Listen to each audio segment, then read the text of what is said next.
किसी भी संगी पंचेंद्रिय को सम्यक तो हो जाएगा, ऐसी बात नहीं है। आगे की कंडीशन क्या जरा देख लो, हमने 60 पेज पर देखा था ना। हाँ, चारों गति वाला हुआ, भव्य, मिथ्या दृष्टि, संगी पंचेंद्रिय, पर्याप्त, गर्भज वाली कंडीशन मनुष्य तिर्यंचों में लागू होती है। आगे क्या लिखा है, मंद कषाय रूप विशुद्धता का धारी। अब यहाँ पढ़ते हैं, मंद कषाय, पेज नंबर 64, तीसरा पैराग्राफ।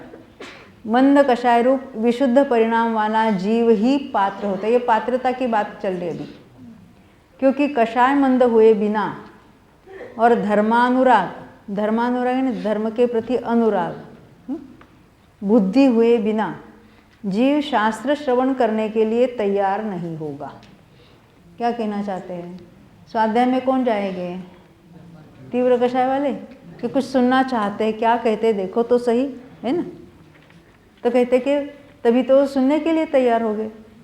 तीव्र कषाय जीवों को धर्मानुराग रूप परिणाम नहीं होते, उन्हें देवादिकों की श्रद्धा नहीं होती, आचार्यों का उपदेश सुनने की वृत्ति उनमें नहीं पाई जाती है।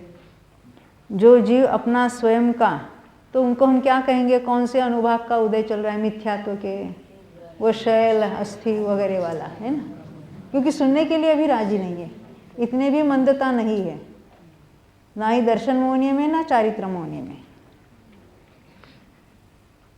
जो जीव अपना स्वयं का अर्थात आत्मा का स्वरूप सुनने के लिए भी तैयार नहीं है, अभी वो सुनने के लिए राजी नहीं है, तो विचार कब करेंगे और पाएंगे कब, उसे सम्यक तो कैसे हो सकता है।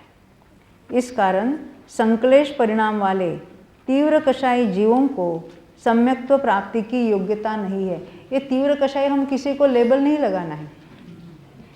तीव्र कषाय हो सकता है अंतर्मुहूर्त में पलटकर मंद हो जावे, और मंद कषाय पूर्व को उसको वो तत्वों का विचार करके सम्यक्त्व भी हो सकता है।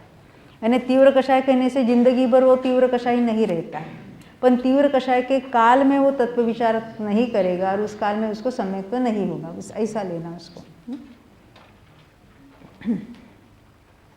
तुम पूछोगी नारकी जीवों में तो अशुभ लेशा होती है, क्या कहा, नारकियों में कौन सी लेशा होती है, अरे कृष्ण तो 5वें 6ठे 7वें वाले को होती है। ऊपर के 3 नरकों में तो कापोत लेशा होती है, फिर बीच वालों में नील लेशा होती है, और नीचे के नरकों में कृष्ण लेशा होती है।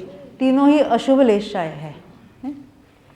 लेशा समझते हैं, कषायों से अनुरंजित योग की प्रवृत्ति।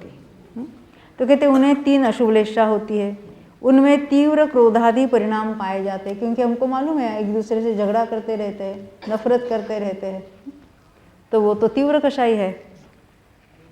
तो उन्हें मंद कषाय कैसे कह सकते हैं, क्यों, क्योंकि हमने तो पहले देखा था चारों गति वालों को होता है, और यहाँ कहते हैं कि मंद कषाय वाले होना चाहिए, तीव्र कषाय वालों को नहीं होगा, और नारकी तो वहाँ झगड़ा करते रहते हैं, तो वहाँ कैसे पॉसिबिलिटी है।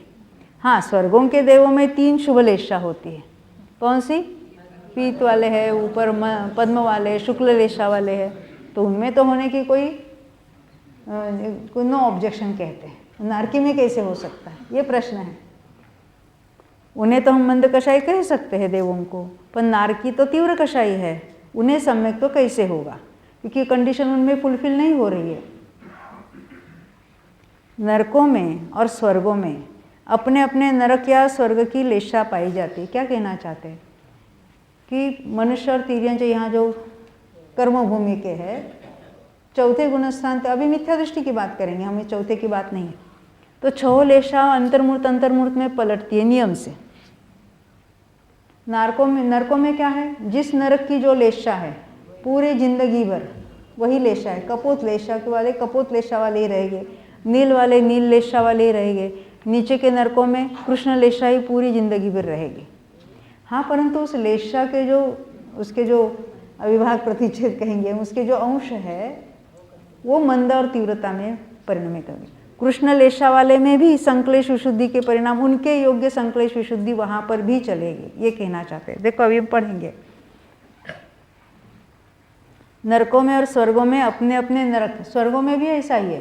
पीत लेशा जहाँ स्वर्गों में है, भुवनवासियों में, सौधर में, ईशान में, तो पूरी जिंदगी भी उनकी पीत लेशा ही चलती है। सनत कुमार से सहस्रार तक वो पद्मलेशा वाले हैं, तो पूरी जिंदगी भर पद्मलेशा चलेगी। ऊपर आनत प्राणत और ऊपर तक सारे शुक्ल लेशा वाले, उनकी शुक्ल लेशा ही चलेगी। उनकी एक ही लेशा है, उसमें उनके अंश उसके हीनादि जघन्य से उत्कृष्ट तक वहाँ परिणाम चलेगा। एक एक लेशा में तो असंख्यात लोक प्रमाण इतने स्थान होते, स्थान यानी वेरिएशन, लेशा में उसके जो स्थान कहेंगे उसके भेद है, इतने टाइप के पाए जाते हैं। जब मंद कषाय होते कहते हैं तब उस जीव के पूर्व परिणामों की अपेक्षा से उसके कषाय मंद हो जाते हैं, ऐसा समझना। ये कृष्ण लेशा वाला शुक्ल लेशा वाला या पीत लेशा वाला हो जाए ऐसा कभी नहीं होगा नरकों में। परंतु मनुष्य तिर्यंचों में बात करनी है तो भले मिथ्या दृष्टि को छो लेशा होती है, परंतु मनुष्य और तिर्यंच जब सम्यक तो प्राप्त करेंगे तो 3 शुभ लेशा में से किसी लेशा में कर सकते हैं, ये उसका अर्थ होता है। मनुष्य और तिर्यंचों में चौथे गुणस्थान तक 6 लेशा पाई जाती है, परंतु प्रथमोपशम सम्यक तो होने से पहले उन्हें नियम से पीत पद्म या शुक्ल लेशा रूप मंद कषाय में ही सम्यक तो प्राप्त होता है, अशुभ लेशा में नहीं। यानी जो तत्व विचार में जुड़ जाएगा उस समय नेचुरली उसकी शुभ लेशाएँ हो जाएगी।